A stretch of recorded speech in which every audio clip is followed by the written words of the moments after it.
wabarakatuh. Saya Muhammad Yusuf Lutfi Jelal, NIM 2021-53028. Di sini saya akan mencoba menjelaskan kembali materi tentang transaksi bisnis mata kuliah dasar akuntansi. Yang pertama, kita memulai dari apa sih pengertian dari transaksi bisnis.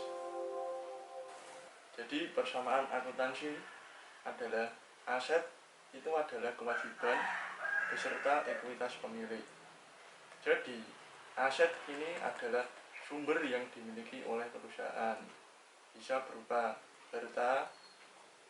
Nah, aset ini juga termasuk harta bukan murni, bisa berupa harta utang, harta pinjaman. Lalu kewajiban adalah hak kreditor yang mencerminkan utang perusahaan.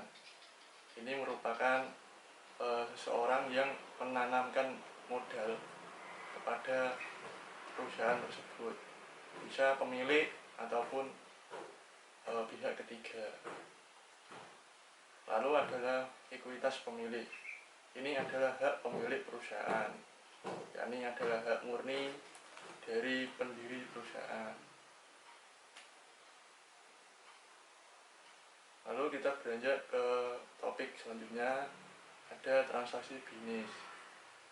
Transaksi bisnis adalah peristiwa atau kondisi ekonomi yang secara langsung mengubah kondisi keuangan suatu entitas atau secara langsung mempengaruhi hasil operasinya.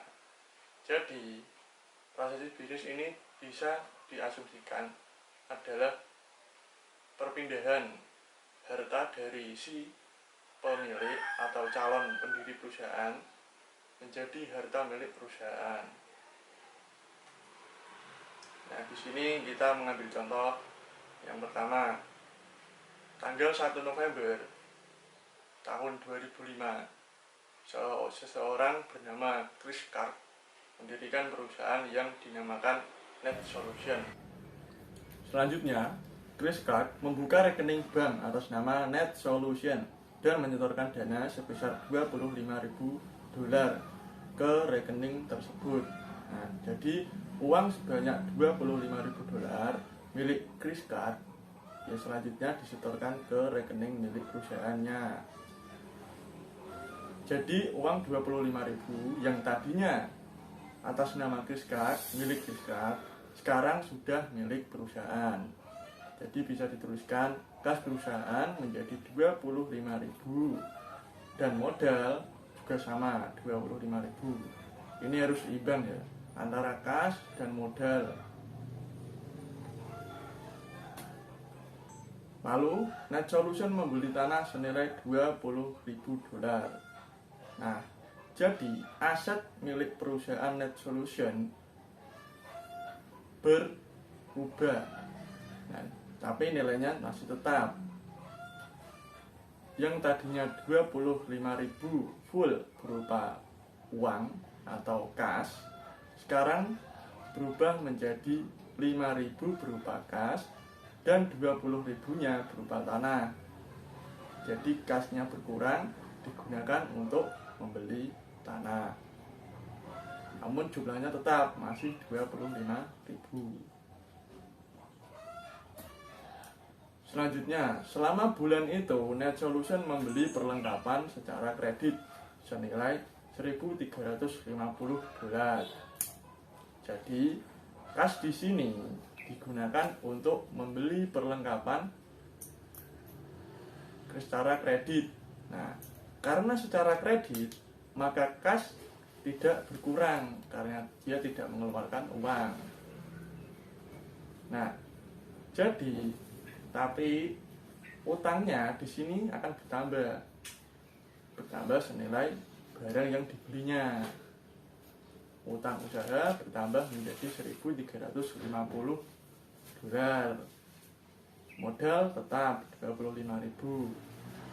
Aset bertambah $1.350 karena hasil utang itu juga masuk ke dalam aset perusahaan. Selanjutnya, Net Solution memberikan jasa kepada pelanggannya. membukukan pendapatan sebesar $7.500 dan menerimanya secara tunai. Jadi di sini dituliskan aset asetnya bertambah sebanyak 1000. Jadi di sini asetnya bertambah sebanyak $7.500. Karena apa? Karena Net Solution telah memberikan atau melakukan penjualan jasa dan mendapatkan hasil penjualannya. Jadi kas di sini bertambah $7.500. Nah, dituliskan kas yang tadinya 5.000 ditambah 7.500, saldonya menjadi 2.500. Berupa perlengkapan 1.350, tanah masih tetap 20.000. Utang usaha masih tetap, modal bertambah 7.500 karena mendapat masukan dari pendapatan. Jadi modalnya tambah 7.500 menjadi 32.500. Jadi diakumulasi ini harus imbang ya, 32.500 dan di sini harus bertambah. Kemudian Net Solution membayar beban-beban berikut: gaji $2.125, sewa $800, utilitas $450, dan rupa-rupa atau lain-lain $275. Jadi aset di sini akan berkurang harusnya. Jadi kas dikurangi beban berikut 3.650. Jadi ini semua dari 2.125 tambah 800 tambah 450 dan rupa-rupa 250 ini menjadi 3.650. Jadi kas 12.500 yang tadi hasil tambahan dari pendapatan sekarang dikurangi 3.650, saldo menjadi 8.850. Aset berupa perlengkapan nilainya masih tetap 1.350, tanah masih 20.000, utang usaha yang belum dibayar masih 1.350. Nah, ini modalnya berkurang dari min 2.125 dan dikurangi membayar sewa 800.000, dikurangi lagi membayar utilitas 450 dan rupa-rupa atau lain-lain $275. Jadi modalnya 28.850. Selanjutnya, dampak transaksi terhadap ekuitas pemilik. Jadi ekuitas pemilik ini bisa berkurang atau harta pemilik ini bisa berkurang oleh penarikan pemilik, atau ekuitas pemilik ini adalah kewajiban pemilik atas perusahaan. Nah, ini bisa berkurang oleh penarikan pemilik beban. Jadi semisal Kriskad menarik modalnya dari perusahaan tersebut sebanyak sekian, nah itu akan mengurangi ekuitas pemilik. Nah, ekuitas pemilik ini bisa ditambah oleh investasi pendapatan. Jadi hasil dari pendapatan perusahaan ini juga bisa meningkatkan ekuitas pemilik.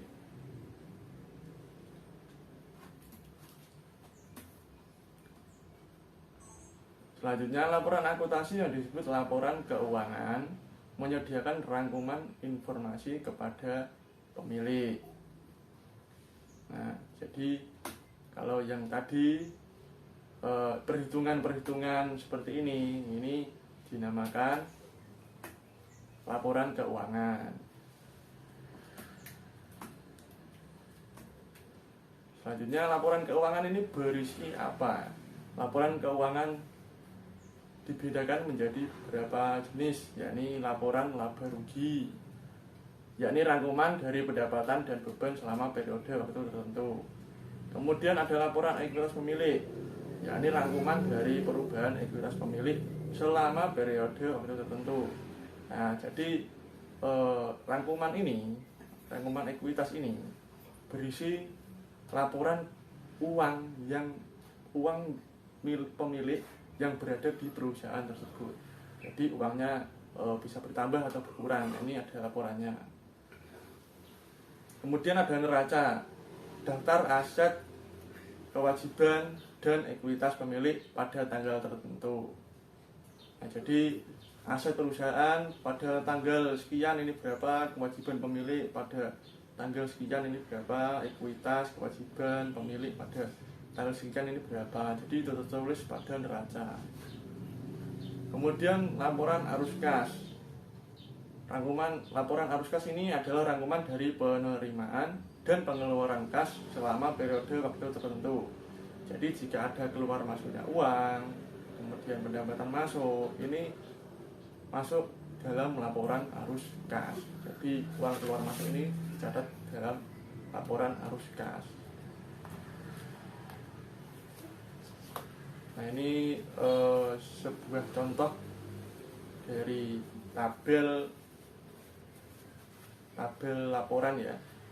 Net solution laporan laba rugi untuk bulan yang berakhir pada 30 November.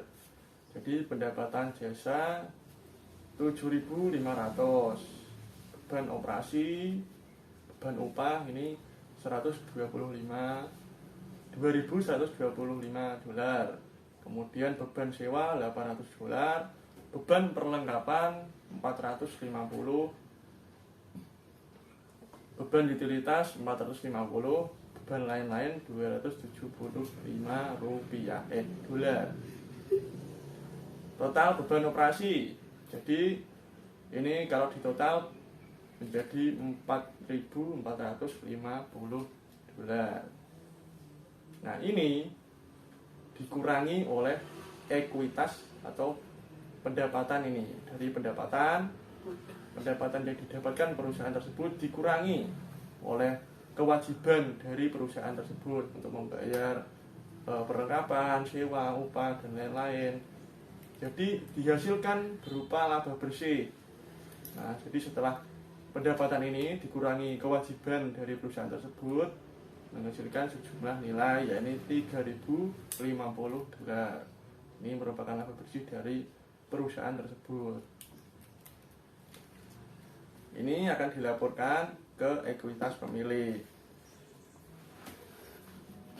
Ketika neraca menampilkan kewajiban dan ekuitas pemilik di bawah aset, maka bentuk laporan yang digunakan. Jadi bentuk laporan ini adalah neraca. Sekian penjelasan dari saya, semoga bermanfaat. Mohon maaf jika ada kesalahan dan kekurangan dalam tutur kata. Apabila kurang berkenan, mohon dimaafkan. Wassalamualaikum warahmatullahi wabarakatuh.